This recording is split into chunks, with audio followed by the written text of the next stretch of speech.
হাগ্ৰামা চৰকাৰ কি ক'ব? আৰু আমাৰ ৰাইজে তাৰমানে আচলতে পৰিৱৰ্তন খোজে, ময়ো পৰিৱৰ্তন খোজোঁ। হাগ্ৰামা চৰকাৰে এই 17 বছৰত যি কাম কৰিলে, সকলোবিলাক দুৰ্নীতি কৰিলে, যিমানবিলাক কাম আধৰুৱা কৰিছে সম্পূৰ্ণ কৰিব পৰা নাই। আৰু যিখিনি কৰিছে সেইখিনিও মানে দুৰ্নীতি কৰিছে, সেইখিনি যিটো কৰিব লাগে সেইটো কৰিব পৰা নাই আজিলৈকে।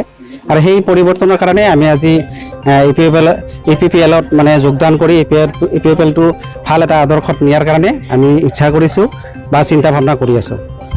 চালবাৰী সমষ্টিৰ বিহু মুছাহাৰীৰ বিষয়ে কি ক'ব?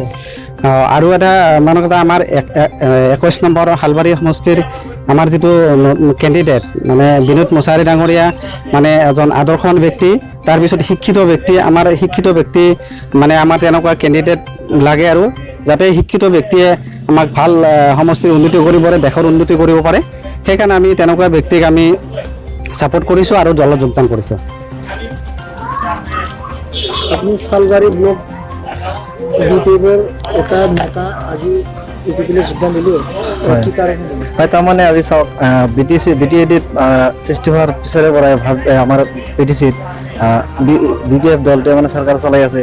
আৰু এই চৰকাৰ চলোৱাৰ দিনত প্ৰায় 17 বছৰ চৰকাৰ চলাইছে, তাতে বিভিন্ন ধৰণৰ লুণ্ঠন, ভ্ৰষ্টাচাৰ, দুৰ্নীতি কৰিছে। আমি সেইখন দলতে আছিলোঁ, যিহেতু মই RMCৰ এজন শালবাৰী ব্লক কমিটিৰ ছেক্ৰেটাৰী আছিলোঁ। গতিকে আজি তেখেতৰ ওপৰত ক্ষোভ হৈ যি আমাৰ যিয়ে মাইনৰিটি মানুহে হওক বা গাঁৱলীয়া অঞ্চলত তেখেতৰ তাৰমানে কেৱল BPFৰ যিখিনি কৰ্মী, তেখেতৰ পৰিয়ালকেন্দ্ৰিক ৰাজনৈতিক দল হয় এইটো। তাৰ কাৰণে আমি এইখন দল এৰি এতিয়া আমি নতুনকৈ আমাৰ যিখন EPPL চৰকাৰ বনোৱাৰ কাৰণে যিখন দল আমাৰ সৃষ্টি হৈছে, তাতে আমি যোগদান কৰিছোঁ। কেইবছৰ BPF কাম কৰে? আছোঁ মই 6 বছৰ হ'ল, প্ৰায় 2টা টাৰ্মছ মই পাৰ কৰিছোঁ BPFতে। গতিকে মই আপোনাৰ 4 বছৰ হ'ল মই ছেক্ৰেটাৰী পদত আছোঁ, মানে শালবাৰী ব্লক কমিটিত। হাগ্ৰামা চৰকাৰ বিষয়ে কি ক'ব? হাগ্ৰামা চৰকাৰটো চাওক, ইমান দিনতো ভ্ৰষ্টাচাৰ কৰিছে, গতিকে এতিয়া আৰু পাগল হৈছে, বিভিন্ন ধৰণৰ মত দি আছে, বিভিন্ন ধৰণৰ ভাষণ দি আছে সিহঁতে, এতিয়া মানে মানুহক মানে বিভ্ৰান্তি কৰাৰ কাৰণে। এতিয়া ভাবিছোঁ এইবাৰ মানে হাগ্ৰামাটো নাথাকে, এতিয়া আমাৰ মানে EPPL চৰকাৰ হ'ব। আমি সুনিশ্চিতভাৱে আমি ক'ব পাৰোঁ যে এইবাৰ আমাৰ BTCত সন্মানীয় প্ৰমোদ বড়ো ডাঙৰীয়াৰ নেতৃত্বত EPPL চৰকাৰ হ'ব। টেক কৰি EPPL জইন কৰিলা, ইয়াৰ বিষয়ে কি ক'বা? হয়, মই জইন কৰিলোঁ এটাই কাৰণ, আমাৰ অৱৰো যিখিনি কাৰ্যকলাপ আমি আচলতে সক্ৰিয়ভাৱে কোনো ধৰণৰ সহায় সহযোগ পোৱা নাই। তেওঁলোকে যিখিনি কাম কৰিছে নিষ্ক্ৰিয়ভাৱে কৰাটোৱে বুজাইছে।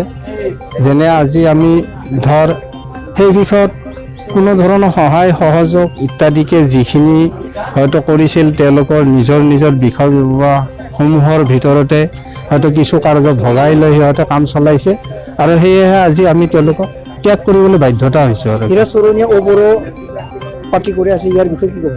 হীৰাচৰণীয়া অবৰৰ বিষয়ে পাৰ্টি কৰি আছে তেখেতে, সঁচা কথা, কিন্তু তেখেতে জনমত গঠন কৰিব নোৱাৰিলে।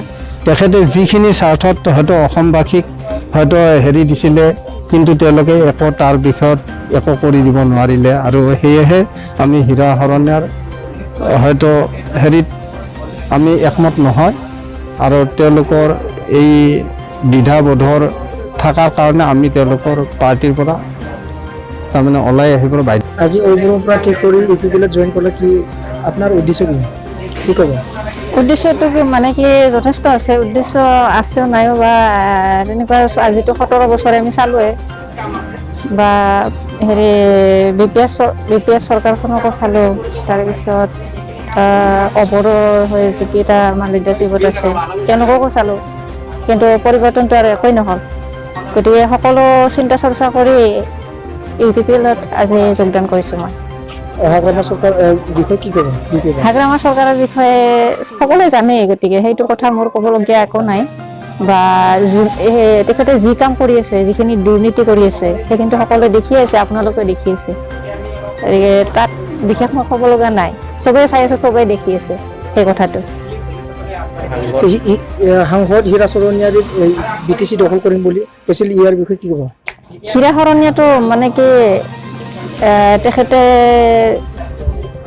কি কৰিব, তেখেতৰ মানে কি পাৱাৰখিনিয়ে সম্পূৰ্ণ মানে কি নোহোৱা হৈ গৈছে। আৰু তেখেতকতো আৰু এজন মানে কি সেইটো নকওঁ, সকলোৱে জানে তেখেতে কেনেকুৱা ধৰণৰ মানুহ। আৰু পৰিৱৰ্তন কি কৰিব সেইখিনিও ৰাইজে জানে। চকুৰ দাস বিষয়ে কি হ'ব? চক্ৰ দাসটো মোৰ গাঁৱৰে, তাৰপিছত তেখেতৰ বিষয়ে মই বিশেষ নকওঁ, কিন্তু তেখেতে যথেষ্টখিনি মানে কি ভাবে আৰু, কিন্তু একো কৰিব নোৱাৰে, উন্নয়ন কৰিব পাৰিছে? উন্নয়ন কৰিব একো পৰা নাই। চিন্তা কৰে, যথেষ্টখিনি চিন্তা কৰে, কিন্তু চিন্তা কৰিলে কি হ'ব, পাৱাৰলেছ। বিনোদ মছাৰী কি ক'ব?